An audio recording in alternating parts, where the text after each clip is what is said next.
హైదరాబాద్ లో 3 కార్పొరేషన్లు ఏర్పడ్డాయి తెలుసా? కొత్త కార్పొరేషన్ జిహెచ్ఎంసి ఒకటి, మల్కాజ్గిరి ఒకటి, తర్వాత సైబరాబాద్ కార్పొరేషన్. వీటికి ఆల్రెడీ కమిషనర్లు కూడా డిసైడ్ చేసేసారు. వాళ్ళ అపాయింట్మెంట్ కూడా అయిపోయింది, కమిషనర్ల అపాయింట్మెంట్ కూడా అయిపోయింది. కనీసం ప్రజలను సంప్రదించలే, ప్రజల ఒపీనియన్ తీసుకోలే. ఇటు కార్పొరేటర్ల ఒపీనియన్ కూడా, కార్పొరేటర్స్ అందరూ కూడా దాన్ని వ్యతిరేకించారు. ఎట్లా మీరు సడన్ గా ఇంత సడన్ గా 3 డివిజన్లని 3 కార్పొరేషన్లు ఎందుకు డివైడ్ చేస్తున్నట్టు, ఎవరికి మేలు చేయాలని, అసలు ఎందుకు ఇవన్నీ చేస్తున్నారని చాలా మంది బీజేపీ నుంచి బీఆర్ఎస్ కార్పొరేటర్లు ఇద్దరు కూడా, ఇరుపక్షాల కార్పొరేటర్లు కూడా దీన్ని వ్యతిరేకించారు. అయినా కూడా హుటాహుటిన ఒక జీవోని తీసుకొచ్చి లేదు మూడు డివైడ్ చేసేసాం, అయిపోయింది ఇప్పటికే.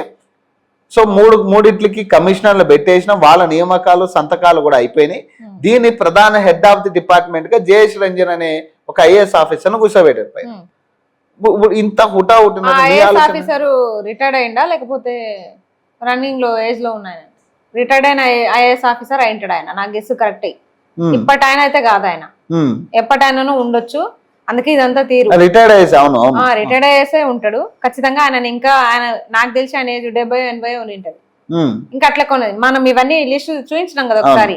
వీళ్ళ పెత్తనం ఎక్కువైంది, అసలు వీళ్ళ పెత్తనం ఎక్కువైంది. రిటైర్డ్ అయిపోయి కదా, కొంతమంది జీతాలు రాక, వాళ్ళు ఇంకా వాళ్ళ వృత్తి రాక వాళ్ళు ఇబ్బంది పడుతుంటే, వాళ్ళు రోడ్ల మీద పడి ఉద్యమాలు చేస్తుంటే, ఎవరైతే అధికారుల పక్షాన ఉన్నారో, అధికారుల మోచేతి నీళ్ళు తాగుతున్నారో కొంతమంది ఐఏఎస్లు, రిటైర్డ్ ఐఏఎస్లు, వాళ్ళకు కొన్ని పదవులు ఇచ్చేసి ఇవన్నీ హంగామాలు నడుస్తున్నాయి. చేసినట్టే ఆడిందే ఆట, పాడిందే పాట.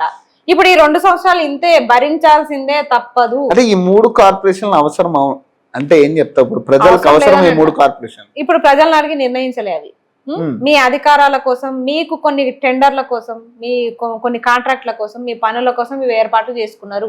మళ్ళీ ఎక్కడెక్కడ కబ్జాలు ఉన్నాయో, ఎక్కడెక్కడ ఏమేం ప్లానింగ్లు ఉన్నాయో, ఇంకా ఎన్ని ధ్వంసం చేసేవి ఉన్నాయో, ఇవన్నీ కూడా మీరు చేసే ఉన్నాయి. కాబట్టి వాళ్ళకి అనుకూలంగా వాళ్ళకు కొన్ని స్థలాలు ఇవన్నీ వాళ్ళు కాపాడుకోనికనే ఇవన్నీ ఏర్పాట్లు, జీవోలు.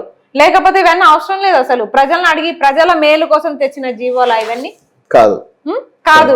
అలాంటప్పుడు ప్రజలను అడిగి నిర్ణయించిరా? లేదు. మీకు అవసరం లేదా ప్రజల నిర్ణయం? ప్రజలు ఎప్పుడు అవసరం అంటే 5 సంవత్సరాలకు ఒకసారి ఏదో ఒక నియోజకవర్గంలో ఎమ్మెల్యేలను నిలబెట్టి, వాళ్ళకి బీఫామ్లు ఇచ్చి, వాళ్ళని నిలబెట్టి ఒక కోటరు, ఒక మందు, ఒక బీరు, ఒక బిర్యానీ ప్యాకెట్ ఇచ్చేస్తే కథం, ఓట్లు వేయించుకున్నామా, ఇంకా ఆ తర్వాత అక్కడ నుంచి స్టార్ట్ అవుతుంది. ఇదే కథ. ఎమ్మెల్యే అయిందంటే ఇంకా ఇనడిగా ఆ తర్వాత మున్సిపల్, జెడ్పీటీసీలు, ఎంపీటీసీలు, సర్పంచ్ మొత్తం ఇదే కథ ఇట్లా నడుసా ఉంటది అన్నట్టు. అట్లా ఉంది పరిస్థితి. మనం నిజంగా ప్రజలు ఇంకెప్పుడు అలర్ట్ అవుతారో అర్థమైతలేదు కానీ మందులకు బానిసలై ఆ తాగిన మత్తు వదలకుండా ఓటేసి వస్తున్నారు.